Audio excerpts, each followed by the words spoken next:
अस्सलामुअलैकुम। तो कैसे हैं आप। आज का जो ट्यूटोरियल है वो एक green mehndi bride makeup look है। मेरे थंबनेल और टाइटल से तो आपको पता चल ही गया होगा। तो ये लुक आप पार्टी वेयर में भी यूज़ कर सकते हैं, एक हैवी लुक अचीव कर सकते हैं मेहंदी के फंक्शन के लिए। तो मैं जो ट्यूटोरियल मेरा है वो आज का शुरू करती हूँ। सबसे पहले मैंने अपनी मॉडल की आइज़ को स्किन को अच्छे से प्रेप किया था। प्रेपरेशन के लिए मैंने अपनी मॉडल को मॉइस्चराइज़र और प्राइमर के साथ उनकी स्किन को सेट कर लिया था। अगर आपकी स्किन ऑयली हो तो आपने मॉइस्चराइज़र अप्लाई नहीं करना, सिर्फ और सिर्फ ओपन पोर्स वाली जगह पे आपने प्राइमर अप्लाई करके उसको उनकी बेस को सेट कर लेना है। तो उसके बाद मैंने एक फ्लैट ब्रश के साथ अपने मॉडल के आईब्रोज को नीट कर लिया है। लिक्विड फाउंडेशन के साथ नीट कर रही हूँ अच्छे से। आप इसको कंसीलर या स्टिक किसी चीज़ की मदद से भी इसको सेट कर सकते हैं जो आपको इजी लगे। तो मैं अच्छे से फाउंडेशन के साथ इनकी बेस को रेडी करूँगी। इनकी फाउंडेशन अच्छे से मैं सेट करूँगी। आइज़ के ऊपर क्रीज बिल्कुल नहीं आनी चाहिए और आपने वेट ब्यूटी ब्लेंडर को इस्तेमाल करना है और ब्यूटी ब्लेंडर को रब बिल्कुल नहीं करना। अच्छे से टैप टैप करके आपने अपनी बेस को सेट कर लेना है। फाउंडेशन को अच्छी तरह से मैं इनकी सेट कर लूँगी। ब्यूटी ब्लेंडर के अंदर पानी या बिल्कुल भी नहीं होना चाहिए। अच्छे से इसको स्क्वीज़ कर लेना। अगर आपसे इस तरह से स्क्वीज़ ना हो तो आपने एक टिश्यू की मदद से टिश्यू के अंदर रख के ब्यूटी ब्लेंडर को अच्छे से इसको स्क्वीज़ कर लेना है। अब मैंने इनकी बेस को सेट कर लिया। उसके बाद मैंने एक कॉम्पैक्ट लिया है।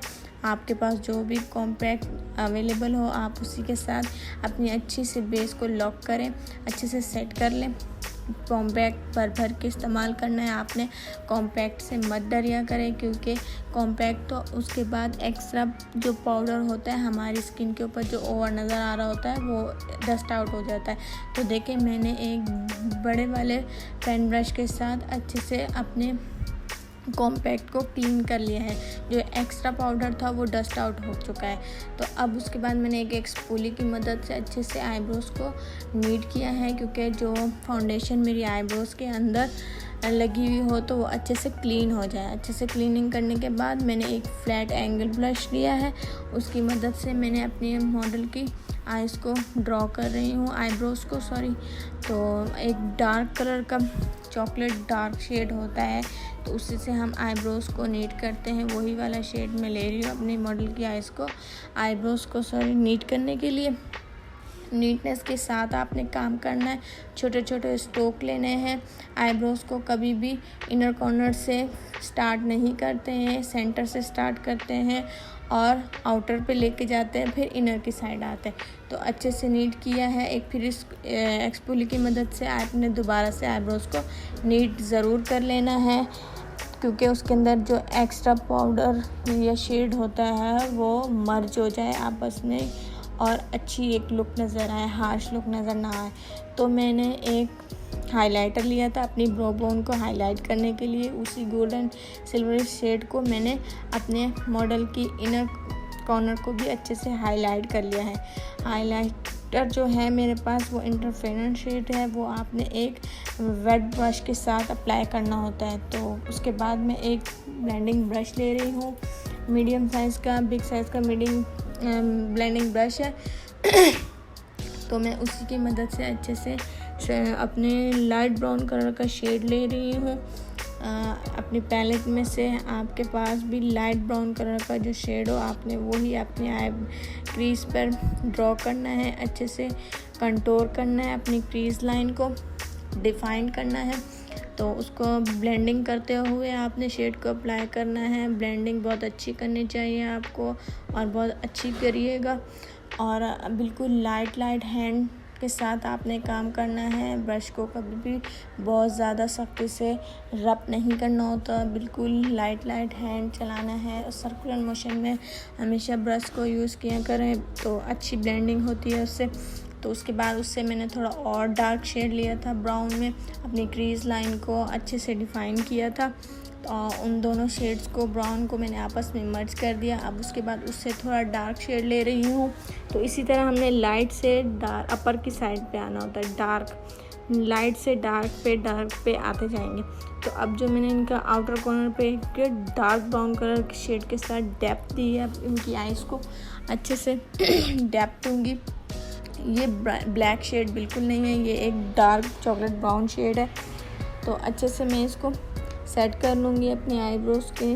अच्छे से इसको ब्लेंड करना है, ब्लेंडिंग बहुत अच्छी कीजिएगा। अब मैंने एक बड़ा बिग ब्लेंडिंग ब्रश लिया है, अब उस लाइट वाले ब्राउन शेड को मैंने लिया और आपस में अपने सारे कलर्स को मर्ज कर दिया। अब मैं वही वाला हाइलाइटर ले रही हूँ और अपने इनर कॉर्नर को दोबारा से एक नीट लुक कर रही हूँ, रिफ़्रेश कर रही हूँ। अब मैंने एक मेटालिक आई शेडो पैलेट में से ग्रीन कलर का मेटालिक शेड लिया है। तो अपनी पूरी लिड के ऊपर मैं फिंगर को वेट करके अच्छे से मैं क्रीज लाइन बना लूँगी फिंगर की मदद से। अब अप्लाई कर लूँगी अच्छे से, प्रेस करके आपने वेट फिंगर करके अच्छे से इसको ब्लेंड कर देना है लिड के ऊपर इस ग्रीन कलर को। ये वेलवेट ग्रीन कलर है, आपने अच्छे से इसको भी स्प्रेड कर देना है अपने लिड के ऊपर। अब मैं ब्लेंडिंग ब्रश के साथ अच्छे से वही डार्क वाला ब्राउन शेड उसको दोबारा से रिफ़्रेश करूँगी और आपस में ग्रीन और ब्राउन को मर्ज कर दूँगी ताकि एक हार्श लुक बिल्कुल नज़र ना आए। अब वही बिल्कुल लाइट वाला ब्राउन शेड ले रही हूँ, क्रीज लाइन को दोबारा से रिफ़्रेश कर रही हूँ ब्लेंडिंग ब्रश के साथ, वही बिग साइज़ के ब्लेंडिंग ब्रश के साथ कर रही हूँ। तो आपस में मर्ज कर देना है अच्छे से। कलर्स को बिल्कुल भी रखे हुए नज़र नहीं आने चाहिए।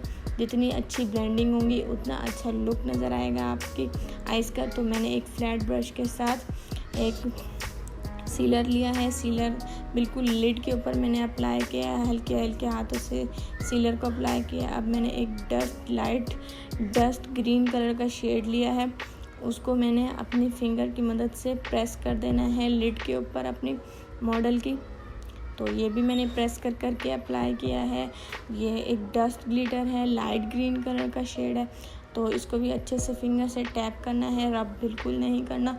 अब उसके बाद मैं अपनी मॉडल की आइज़ के नीचे अच्छे से ब्राउन शेड को अप्लाई करूँगी। आपस में अच्छे से ब्लेंड करना है, ब्लेंडिंग अच्छी कीजिएगा, बिल्कुल भी हार्श लुक नज़र नहीं आनी चाहिए। अच्छे से ब्राउन शेड को ब्लेंड करूँगी। उसके बाद फ्लैट ब्रश के ऊपर एक ग्रीन कलर का शेड लूँगी, ये थोड़ा डार्क ग्रीन शेड था, और दोनों कलर्स को आपस में ब्लेंड कर दूँगी, मर्ज कर दूँगी, बिल्कुल भी हार्श लुक नज़र नहीं आनी चाहिए। तो उसके बाद मैं दोबारा से सीलर ले रही हूँ, बिल्कुल लिड के ऊपर बिल्कुल हल्का सा सीलर को लगा रही हूँ। उसके बाद मैंने थोड़े से फाइन ग्लिटर लिया है, जो एक मल्टी कलर का ग्लिटर होता है, वो जो वाइट कलर के शेड में होता है, वही वाला मैंने लिया है। अब अपनी मॉडल की आइज़ लिड के ऊपर मैं ग्रीन कलर का ग्लिटर अप्लाई किया है। तो अब उसके बाद मैंने वही वाला हाइलाइटर दोबारा से मॉडल की ब्रो बोन को हाईलाइट कर रही हूँ, दोबारा से रिफ़्रेश कर रही हूँ। अच्छे से लाइट हैंड को चलाते हुए आपने करना है, ज़्यादा रफ नहीं करना। तो उसके बाद मैं मॉडल की आइज़ के ऊपर लाइनर अप्लाई कर रही हूँ। ये मैंने क्रिस्टेन का केक आई लाइनर लिया है, तो जो आपके पास अवेलेबल हो आप भी वही यूज़ कर सकते हैं, जो आपके पास इजी हो। ज़रूरी नहीं है जो प्रोडक्ट मैं यूज़ कर रही हूँ आपने भी वही करनी हो। तो मैं इसको अच्छे से नीटनेस के साथ अपना वर्क करूँगी, काम को कंप्लीट करूँगी। ये एक मैंने विंग लुक अचीव की थी और बिल्कुल ही थिन लाइन अप्लाई की है मैंने अपनी मॉडल की आइज़ पर लाइनर की। तो अच्छे से लाइनर को अप्लाई करूँगी। एक छोटा सा विंग क्रिएट किया है मैंने, तो हल्का सा विंग क्रिएट करूँगी। देखें किस तरह से मैंने विंग को क्रिएट किया है, इसी तरह से बिल्कुल आपने क्रिएशन करनी है। अगर आपको विंग लाइनर सीखना है तो मुझे कमेंट में ज़रूर बताइएगा, मैं आपको इसके ऊपर एक अलग ट्यूटोरियल बना के शेयर करूँगी। तो ये विंग मैंने किस तरह से अप्लाई किया है ये आपने ज़रूर देखना है। तो एक हल्का सा मैंने विंग अप्लाई किया है और थिन लाइन दी है, बहुत ज़्यादा मोटी लाइन मैंने लाइनर की नहीं लगाई। अब मैं मस्कारा अप्लाई कर रही हूँ। मेरी मॉडल को मैंने लैशेज़ नहीं अप्लाई की क्योंकि उनकी लैशेज़ माशाल्लाह से खुद की ही बहुत बड़ी बड़ी लैशेज़ थी, तो उनको मुझे नहीं लग रहा था कि लैशेज़ लगाने की ज़रूरत है। तो मैंने अच्छे से भर भर के अपनी मॉडल की लैशेज़ के ऊपर अच्छे से मस्कारा किया है, अपर साइड से भी और नीचे लोअर साइड से भी अच्छे से भर भर के मस्कारा किया है। मस्कारा करने के बाद अब आप मेरी मॉडल की लुक देख सकते हैं कि किस तरह से माशाल्लाह एक अच्छी लुक दी है। ग्रीन कलर के ऊपर आप किस तरह से लुक बना सकते हैं। आइस की एक ग्रीन मॉडल मेकअप लुक भी इसको कह सकते हैं, और मेहंदी के ओकेशन पे भी आप इसको बहुत अच्छे से फैशन कर सकते हैं। तो अगर आप मेरे चैनल पर न्यू है तो मेरे चैनल को सब्सक्राइब ज़रूर कीजिएगा ताकि मेरी आने वाली हर वीडियोस आपको बआसानी देखने को मिल सके। तो अगली वीडियो में मिलेंगे। अल्लाह हाफिज़।